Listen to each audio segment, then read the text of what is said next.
Hey everyone, welcome to week 62. This is day 3. This is Wednesday. This is our third day of our Who Are You week.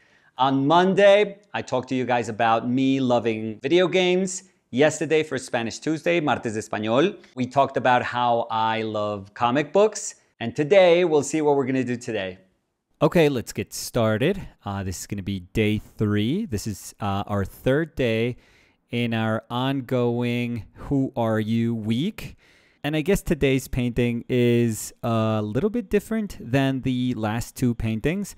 I think the last two paintings have a very close connection to who I am as an artist. I think the ties that I have with both comic books and video games is an evident relationship between the reason why I wanted to become an artist. These were two things that I did when I was younger that expanded my imagination. It always blew my mind every time I would play like a super cool video game or I was looking at amazing comic books. Those acts by themselves pushed me to try and investigate the boundaries of my imagination. And like I said, both on Monday and Tuesday, I really have to thank those two separate moments of my life, because if it wasn't for them, I really believe that I wouldn't be here. I wouldn't be the artist that I am. I wouldn't be as excited about art as I am. I wouldn't let myself find value in video games and animations, in toys and statues and action figures.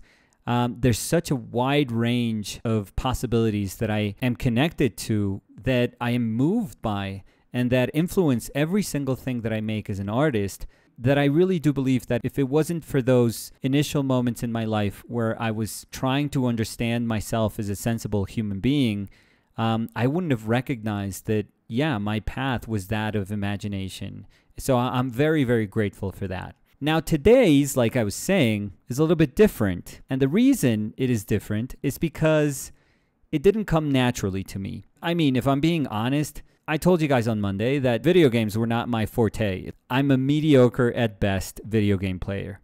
You know, I enjoy video games, and I've finished like a bunch of video games. Maybe I'm being like a little too hard on myself. But, you know, I don't excel at video games. I don't think I'm like this amazing gamer. So I can say that that's not something that is inherent to my personality. I usually get super nervous and I just crush under the pressure. So I'm like a headless chicken when I get super nervous. Now, having said that, though, I'm a big fan of the Souls series, and I have finished Dark Souls 1, 2, 3 I didn't, but I got super far, and I finished Bloodborne. And those are tough games. Those are very tough games. So again, maybe I'm being a bit hard on myself. But anyways, we're not here to talk about video games. That was on Monday. So I would say I was not like a natural born gamer. Now, comic books is a different story, because when I was younger, all I wanted to do was draw. When it was Halloween, or when it wasn't, all I wanted to do was dress up like Batman or Hulk. So I would say, yes, my love for drawing is intrinsically tied to comic books. So there's a very tight relationship there.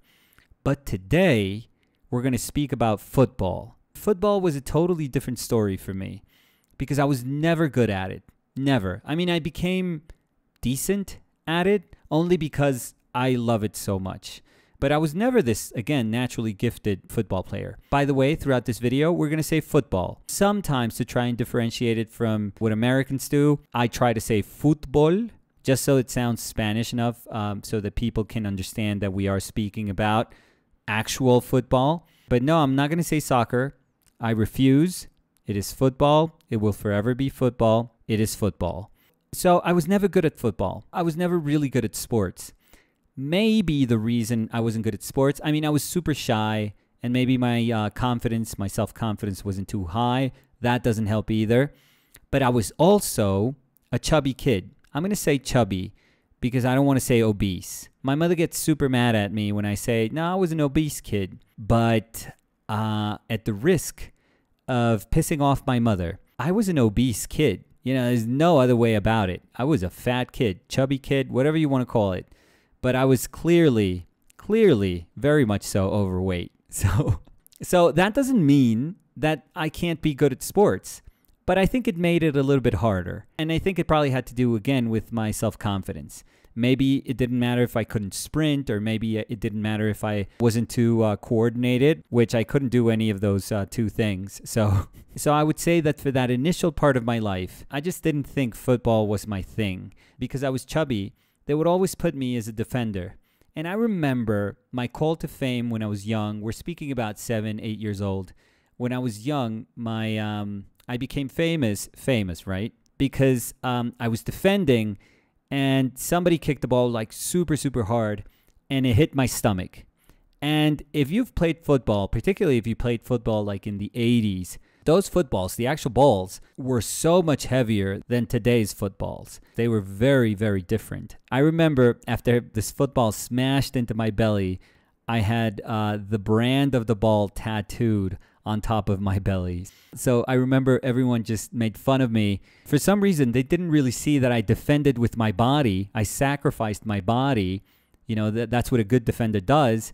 But no, they just found it super, super funny that I just put my belly on the way, and it was the perfect wall for the ball. You know, in a free kick, I don't need anyone else. You know, I could just be there by myself. So yeah, those were my first memories of being a defender. Not great ones. But parallel to me not having an ounce of ability, something was happening that was super nice. And it was that my father would ask me from time to time, this wasn't like every single week, but from time to time he would ask me to go to the stadium with him. And those memories are some of the most incredible memories that I have in my life.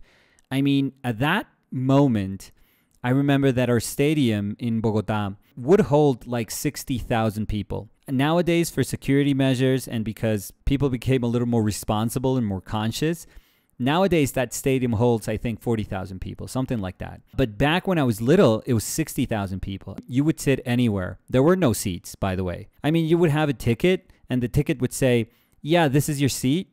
But, you know, as soon as you got there, it was like people sitting there because they wanted to keep their group together. And you wouldn't really argue with people. You would just say like, hey, that's my seat, but yeah, that's fine. I'll just sit over here. And if somebody came and they saw that you had their seats, they went looking for some other seats, and that was that. It wasn't like they could complain to anyone because there was nobody there. It wasn't like there was an usher there or somebody who would say, yeah, please, sir, these are their tickets. You have to stand up and go look for your actual seats. No, this was chaos. This was carefully calibrated chaos. And it was incredible. I remember when my team, Millonarios, which is only my team because my father picked it for me, or he didn't even have to pick it for me. That was just his team. So I immediately became a fan of his team. I was like, this is our team. How could I go against my dad? He was clearly passionate about following this team. I'm going to do as you do. And that's it. That's family tradition. I remember so many things about going to the stadium when I was little. First of all, I remember my dad cursing. My dad would never curse at home. I mean, when he was older, he eventually didn't care. But when we were younger, you would never, ever, ever hear my dad curse at home. And because he never cursed at home, we didn't either. We weren't allowed to say anything that could remotely even be considered like a curse word. But that changed when we went to the stadium. It was like Dr. Jekyll, Mr. Hyde. Of course, you know, I only saw my father as my father when I was little, but I didn't realize that he had friends and he was just a regular human being. And he would act like a regular human being when he was amongst friends. And it was incredible because, you know, we would always go with one friend of his that was a really big fan of our team also. And they would go insane. They would go insane in the stands.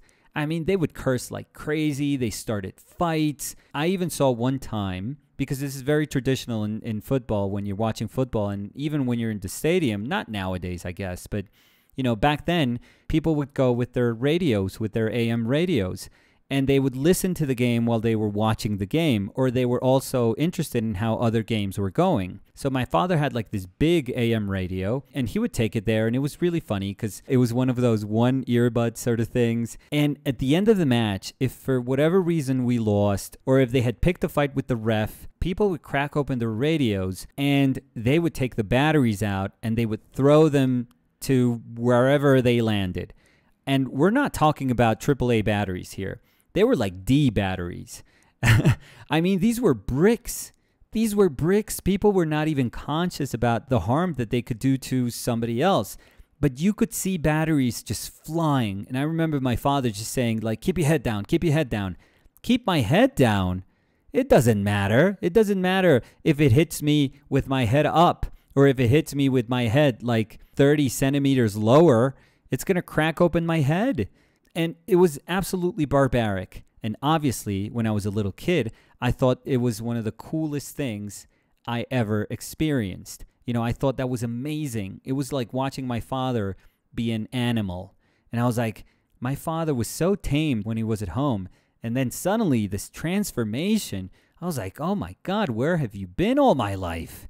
And I loved it. I loved it. It was just pure passion, no boundaries, no anything. It seemed like everything was allowed. And I remember also when we would score, oh my God, when we would score a goal, it was like the stadium was about to fall. You could just feel the stadium under your feet like rocking. And I remember feeling like at any moment this thing is going to fall apart, literally come down, and there's going to be 60,000 people buried under debris. But again, I was little and I thought that was the coolest thing in the world. There was no way of going out of the stadium in an orderly fashion. Every single time we would go out, I would think that my life was in danger. I was like, okay, I'm going to lose my dad. My dad would kind of hold me, but not really. He was just like, keep close, keep close. And I remember every single time I was like, okay, this is how people see their families for the last time. It was terrible. It was absolutely horrible. And once we were out, if we got out unharmed miraculously, I remember one time that there was water coming down from the stadium, from the top of the stadium, from the highest bleachers of the stadium. And my dad was like, oh, watch it, watch it, watch it. And I was like, what the hell? What's going on? And apparently people from, could be the losing team or it could be our own team, they would start peeing from the top of the stadium. So they loved to urinate on top of the people that were leaving the stadium. And we just had to be super careful about not getting peed on. So again, barbaric, the stupid animals that we males are, because this is probably 99.9% men going to the stadium those days. And I remember when I was little, adding up those things and thinking it was probably the coolest experience that I had ever been through in my whole life. I mean, I was so small, I could go underneath the turnstile like super easy. That's how young I started going to the stadium. Nowadays, you see like little kids and babies, and it's so civilized that it's amazing. I mean, we've taken amazing steps as humanity, realizing that this is a beautiful game and it's a family game. That's a place where you should go with your daughter, with your son, with your partner. I mean, your whole family should be there. It's an incredible experience. But I have to say that many years ago, it wasn't. It's probably closer to what the Roman Colosseum felt like over 2,000 years ago. So eventually, I got a little bit better. I started playing on recess because that's what all my friends would do. And I got a little bit better. I'm not going to say I was a good player because I know what good players look like and how good players play. So no, I'm never going to say I was a good player, but I enjoyed it. I absolutely loved it. And what I'm painting, and if there's Colombian people out there, even though I'm painting this very expressive version of what happened that day, I am 100% sure that my fellow Colombians already know what I'm painting. They probably recognize it right from the start. This is the most famous or the most important goal in Colombian football history. And it was done during the match of Colombia against Germany in Italy 1990, in the 1990 World Cup. At that point, we hadn't been in a World Cup for 28 years. So the last time we had been in a World Cup, it was 1962. And finally, we had to play Israel to qualify for Italy 1990. So 28 years without a World Cup. That is too much time. That is way too much time. So, we finally made it to the World Cup. We were in a group that was super tough. Our group was the United Arab Emirates, Yugoslavia, that alone should date this World Cup, and Germany. So if you're looking at that group, you're saying like, oh, of course, Yugoslavia and Germany are going to go through. But remember, this is a very different World Cup because the best third teams would also go through. And that's how Colombia went through. By the way, that's how Argentina went through in this World Cup also, and they played the final. I mean, it was a weird qualification, but what can you do? So our first match, we beat United Arab Emirates 2-0. So that was incredible. Second match, we lose 1-0 to Yugoslavia. That was expected. A tough match, tough match, but we lost. And we had to tie with Germany to go through. We had to. And if you really think about it, that's pretty mediocre. To win, lose, and tie and go through, that's not the best way to go through in a World Cup. But, who cares? If we tied, we were going through. So that was incredible. But this was Germany, arguably one of the best teams in football history, along with Brazil. So we were like, this is going to be tough. This is going to be very, very tough. And I remember being at finals in school, and I got home early. It was middle of the day. Match was going on. We're playing like an amazing defensive match. So the match is tied for 88 minutes. 88 minutes. We're holding Germany back. By the way, this is West Germany. So we're holding them back for 88 minutes. And at minute 88, Lidbarski scores. And honestly, our goalie could have done better. He kind of kneeled, but Lidbarski hit the ball super hard. It was like one of those goals that's at the roof of the net. It's almost impossible to save those. Minute 88, they score. We were heartbroken. We were like, there's no way. There's no way we can score. We've held them for so long. Perfect defensive match. One little play. I remember Lidbarski coming in as a sub, and he was too quick off the left side. This just destroyed all our hopes. I remember feeling like my heart had sunk into a place that it had never known. These were depths that I had never even discovered, that I didn't know exist within my body, within my sensible body. And I did something that I could tell you, and this is probably true for almost every single football fan that was doing the same thing at that very exact moment. But I was watching this in my parents' bedroom, because there was only one TV in our house, and it was in her parents' bedroom. I was watching it on my parents' bedroom, and I turned to the wall where this crucifix was hanging, because my mother is like deeply religious. And I started praying. I was like, you know what, God? I never ask for anything, which is probably not true, but I said it with conviction. But the one thing, and I'm kicking myself now because that was probably the one wish I had and I wasted it on this. But anyways, I told God, and God doesn't exist, but it doesn't matter. But I told God, if there's one thing that you could do for me right now, is for you to give us a chance to score. On my knees, on top of my mother's bed, hands clasped, my eyes closed. I look at the TV, last play of the game, and we steal the ball. And it's just a series of amazing, amazing passes. And then Pibe Valderrama puts a through ball, this amazing through ball to Freddy Rincon, who was an incredible player. And Freddy Rincon, I don't know if he closed his eyes. I don't know if he really planned it. But one of the best goalkeepers of that tournament, Bodo Igner, who was goalie for Germany, for West Germany, he comes out, and as soon as he's kind of throwing himself, kneeling towards the ball, Freddy nutmegs him, and he scores. And I have never felt an emotion like that in my life. I've never, ever felt something like that in my life. I mean, sure, my kids were born, but come on, not even close. I mean, I'm being honest here, and they tell me they listen to these videos, but not really. I know they don't. I mean, I was happy when they were born, maybe some tears, but nothing like this. Nothing like this goal. Are you kidding me? That was one of the happiest days of my life. It really was one of the happiest days of my life. I've seen my home team win the league here, and that's been amazing. I have seen Colombia play incredibly in World Cups. I have seen the team that I really enjoy watching, which is Liverpool, go Reds, you'll never walk alone, win the league back again after many years, and win the Champions League, which was amazing. But those things don't even come close. You know, this goal was just absolutely, absolutely incredible. So it was a fun painting today, and it's equally as fun to tell the story of why this is very important for me. I don't know if you guys have noticed, but yes, it is the act itself. You know, yes, it is either playing football or watching football. Yes, it is reading comic books or looking at comic books. Yes, it is playing video games. But honestly, for me, there's always been this part of my family that has been tied to all these actions.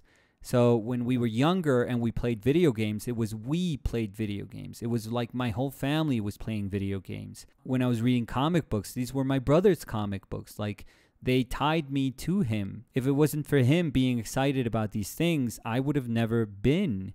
It was the emotion and the excitement that I inherited from him that made me the person that I am. And today, it was my dad. There's no other reason for me to love football if it wasn't for my dad. Like I said, I was a chubby kid. I was never good at it. And none of those things matter because whenever I would watch football with him and whenever he told me, come on, let's go to the stadium, I was like, this is going to be the most incredible night of my life. Like, it didn't matter if we won or lost. Like, I was with my dad acting like an animal, and it was incredible. So today is a celebration of that. That's going to be it for today. I'll see you guys tomorrow where we tame this a little bit. It's not going to be about acting like animals, or maybe it is a little bit, but that's going to be tomorrow. So I'll see you guys tomorrow. Thank you guys for hanging out. Bye.